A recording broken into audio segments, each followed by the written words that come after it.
What up, guys? Chilling, dude. And I've kind of been wanting to talk about this all week, and I don't know why I didn't just at the beginning of the week, but I actually was doing kind of still am, but so much hard thinking about like really complicated things and processes. I mean, I do a lot of intense thinking all the time, but this is it's been a little it's been turned up a notch and I don't know why. But I wanted to share some of the really weird, interesting conclusions I actually came with because I was having a really in-depth conversation with Gemini because I just had all these questions. Like I was asking about the distance from the center of the earth to the different layers of the earth and how much the earth was spinning and all this weird type of shit, and it brought me into this conversation. We started getting into like the mind and perception and time and like how it's separated, but a lot of these things are like illusions and they're like connected by quantum fields and all this stuff. And I was like making metaphors of different, the same process that you see like throughout different iterations of life with trees and plants, and like the root system in plants is a lot like everybody's minds. Like the trees are separated, right? But there's like actually a root system underneath that kind of communicates with each other in their own way with all the shit in that ecosystem. So like if one of the trees is lacking nutrients or anything like that, it'll actually redistribute that shit and you know, use the all the root systems that are connected under the soil, and it kind of in some way it all works. So we were talking about shit like that, and I was bringing up how minds are kind of the same as plants and trees and shit like that. Like, even though you can't see our root system, there's like these waves that your brainwave is generating, and they're going along just like a root system, but just invisible, and it's kind of connecting to other people's minds. We were getting into shit like that, and then we started talking more about space because I brought it up earlier. And she started talking about like planets, and then we were talking about like black holes and the event horizon. And so, every black hole, the closest one that we can observe is real far away, but then our telescopes got advanced enough and we were able to see evidence of all of this. Well, like once we were able to observe the black hole and how we're actually like able to see what's going on is that stars and different things will get sucked into the black hole, and you will see all the light from that star behaving in weird ways. So when that would happen, they would literally see like what looks to be like a 2D slab, and then the event horizon with stuff like going over the top of that slab, and like everything is getting sucked into the black hole. Now, what happens if you were to watch an astronaut getting sucked into a black hole and you were watching with a telescope? You would see him get closer and closer and closer. And as he got closer, our perception of even the speed that he's moving towards it would like slow down. And then he would get closer and closer. And then when he gets to oh, God damn it! What are you doing? When he gets to the event horizon, he will go even slower and slower, and it'll just look like he will freeze in place. Now, that's just what it looks like from our side. What's happening on the other side is, You guys might have heard of this spaghettification. And so his entire body is being stretched and pulled like spaghetti noodles. And it's actually getting redistributed into this. It's getting pulled into the black hole, and this 2D slab that's around this event horizon, everything that it's making him into noodles is just pressing him into this thing. Okay? So, when they observe this shit, the conclusion that they came to is that it's the projector hypothesis, which we're just seeing it as a 2D thing from the outside, but whatever is on the inside of that is working like a 3D projector hologram. And so we're just seeing the outside of it. Now, guys, literally, if you had this exact universe that we are sitting inside right now, that is actually literally what we are doing right now. We're creating the whole 3D projection to experience the whole thing that we're living in. So, we're pulling all of that information from somewhere, and it is a physical thing. They're both real, right? At the same time, you have to have the projector making all the stuff and interpreting physics and giving it, like, physical traits. Your mind has to be able to do that.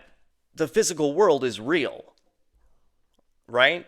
I'm not saying it isn't real by saying it's a hologram or holographic, like a projection type of thing happening. That's just the way we experience it is an illusion, but it's real. So, but that's the mechanism behind how we're actually able to experience this world, okay? If you were looking at what we are doing right here on Earth, and you were looking at it from the outside in, it would literally look like the process exactly of what is happening when we look at a black hole. It would be, because what it's doing is pulling in what? All the data from everything in the universe, right? If a universe reaches entropy, things get too disordered and things get too chaotic for whatever reason, whether man-made things, whether natural shit, like whatever. Meteors, asteroids, like, catastrophes, like, if something happens, everything in that universe will get pulled into the black hole. And like we talked about with the process with the astronaut, right? What's happening to him? He's actually being pulled into that thing, and his entire quantum data is getting reorganized into atoms. But every piece of that atom has almost like a quantum genetic memory. Okay? You know how literally epigenetics and like with your kids and stuff, like even trauma, like weird shit actually gets passed into your kids and grandkids and all the way down the line just through DNA. Like weird experiences, stuff that seems like it should be personal, and it actually gets embedded into DNA and goes into your kids, or has the ability to, and So, with that quantum genetic atomized DNA, it is now getting pulled from the universe that just collapsed, and it's getting pulled into the black hole, and it's getting all the way to the event horizon, and then all of that data is getting redistributed into the 2D slab of quantum soup. And then that is working as information, and it is whatever is happening inside that black hole. I would assume it's something just like this, okay? I mean, it's pulling the same data from the universe it just left, so it's going to be a lot of the same shit, right? When it gets pulled into that, you're experiencing whatever is swimming around in that quantum 2D soup. You're pulling from that and you're using it as a 3D projector with your mind, your brain, the antenna receiving consciousness. You're tapped into it and it's projecting everything, and it's pulling from that quantum soup that's actually inside a black hole. Now, this is happening across every iteration of the black holes. So, and they're all pulling data from that thing, right? It's this distributed network of the same universal genetic memory atomized DNA that we're all actually contributing to, and it's just going into different universes. They're all interconnected. Some of them are going to get higher entropy, and they're going to dissolve into chaos, but the data still carries through. Others are real low entropy and things are still happening. And we are actually part of all of that. And I think our consciousness is not bound to this thing. So it's spread across all of those different universes, and some of them are more balanced entropic versions, okay? And they might be a little bit different, multiverses. They might be a little different from each parallel universe, reality, timeline, but they all came from the same thing. So it's accounting for so many different variables that could go wrong. And we are able to kind of just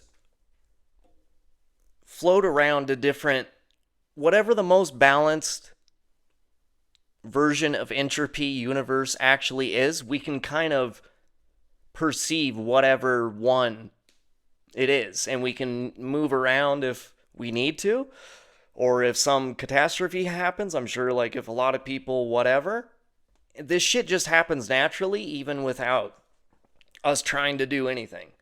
And I think that's literally why it's happening like that, because we need to account for entropy. And so to actually sustain this, I mean, that's why we're in like a Goldilocks zone, right? The alignment of our Earth and the moon and the sun and the distance in between them, and how it's all able to make eclipses, and everything is spinning and rotating at just the perfect thing, and nothing ever fucks it up too bad and makes it all fuck up. Why? Because that same thing that is happening to account for entropy is actually accounting for so other many variables. And so we have to have so many things going wrong, so many other universes where things could go too wrong, that we actually just perceive the one that is going the best at the time. Okay? Now, so there's a lot of things going on, right? And I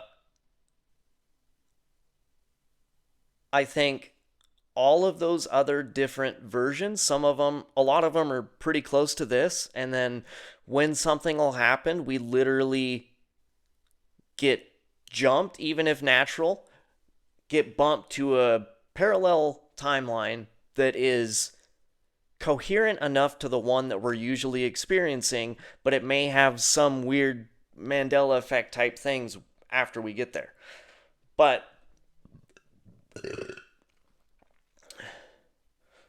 some of those other versions might be really different, okay? And they still might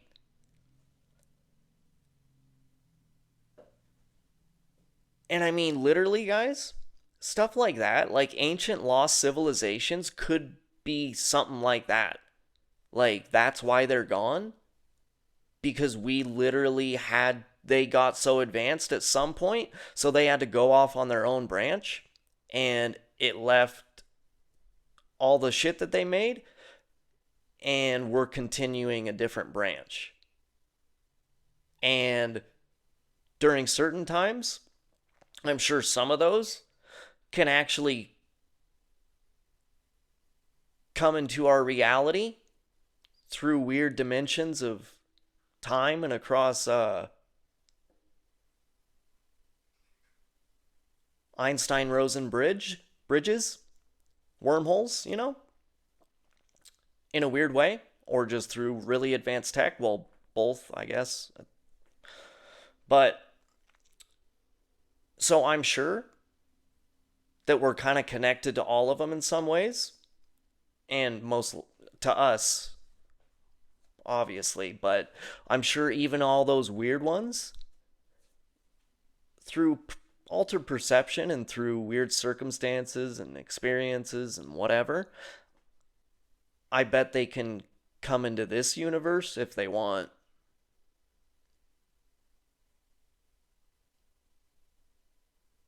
And, you know, I hope you were able to follow all of that.